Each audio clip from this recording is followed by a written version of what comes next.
Houston Tower, this is...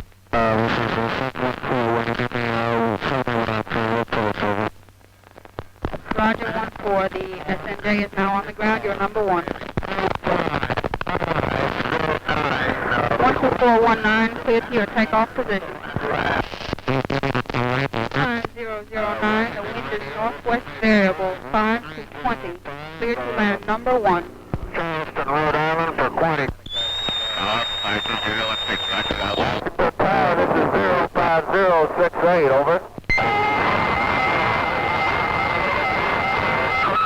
Your read, over. Roger, runway 29, position approximately 3 miles northeast of the field. Request permission to bring it straight in. 08006, the traffic runway is 3636. Another call 3 miles south. 05046, what is your present position, over? A quiet little place, isn't it? No, this isn't the Tower of Babel. This is just a usual day in a typical control tower in any one of 50 naval air stations throughout the country. Though this may seem unintelligible confusion to you, it makes plenty of sense to these wave operators who control the movement of traffic in and out of this airport. At this airport, or at any airport, the safety of every plane landing, taking off, or approaching the field depends on the control tower operators, who know at all times what is happening to every plane within a 3-mile radius.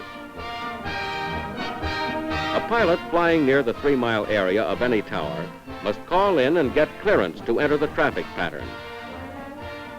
And he is cleared by the waves operating the particular tower he communicates with. Watch one of these girls, Jerry Peterson, and you get a picture of efficiency and confidence. A girl who is on her toes and is ready for any emergency. Yet not so many months ago, Jerry Peterson was a student at the Control Tower School at the Naval Air Station near Atlanta, Georgia. In this school, the girls learn to talk in a clear, natural voice that will carry over the radio. And they practice voice procedure, the special language pilots and operators use to talk to each other. Gordon Tower, 1236, 5 miles east of 2000. Request clearance to enter traffic pattern. New students learn to improve their voices while they sit around the model airport and call in as though they were pilots approaching the field. And each student is given a chance to work in a laboratory control tower that overlooks the miniature airport. That's Jerry Peterson in the middle, and the first time she sat in a control room, they wouldn't even let her hold the mic. The students follow control tower directions using model airplanes. They follow the same voice procedure as on a real airport. This student is calling in, pretending she is the pilot of a 2-engine bomber. And she gets her answer. Army 235, this is Gordon Tower, cleared to land, runway 9, wind east 15 knots. Army 235, roger. Roger, she says, which is flying talk for okay. And she makes a perfect landing. And there's a little blonde pilot asking clearance to take off. The tower clears her to runway 9.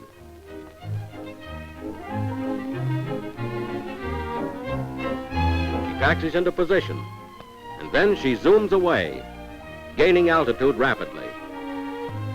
What's happening now? Some pilot's radio has gone out, and the operator signals the pilot with the light gun. This is something you learn to use for emergencies. Control tower operators must learn the distinguishing features of most planes, observed from any angle while in the air. And in classrooms, they practice plane recognition, as images are flashed on a screen for a fraction of a second. Students must learn to quickly recognize each plane from its silhouette. A quick eye and a retentive memory is important. Tower operators don't have to know a great deal about the science of weather.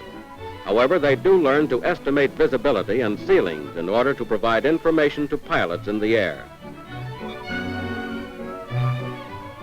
The rules of airway traffic control are explained in class, and after a little while you learn why pilots find them simple to follow and why they are essential to safe flying.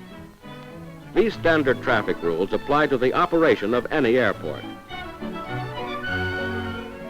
The first time Jerry Peterson was taken into a control tower, she was greatly impressed with the efficiency and concentration shown by the wave operators. The calmness with which they received and dispatched instructions while working amid seeming confusion emphasized the characteristics necessary for this type of work.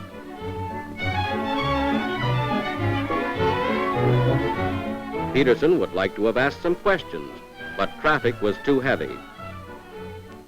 The operator prepares to bring one plane in with the light gun, and she has to skip around the tower to keep her plane separated. As the girls watched the smoothness and speed with which the tower was operated, they wondered how long it would take them to be that good. After a few weeks at school, Peterson was taken up in a plane for her indoctrination flight. A good control tower operator should know the other fellow's viewpoint, and the other fellow in this case is the pilot, depending on the tower and its operator for vital information. Peterson got her chance to observe and hear how a pilot communicates with the tower. The big day in Peterson's life, her final examination. She had to pass it to begin her apprentice work in a control tower. And today, if you visit the Naval Air Station where Peterson is on duty, you will notice the snappy way planes are handled. You will see the result of months of intensive training, a confident, self-assured wave in a position of responsibility, a graduate of the Control Tower School of the United States Navy at Atlanta, Georgia.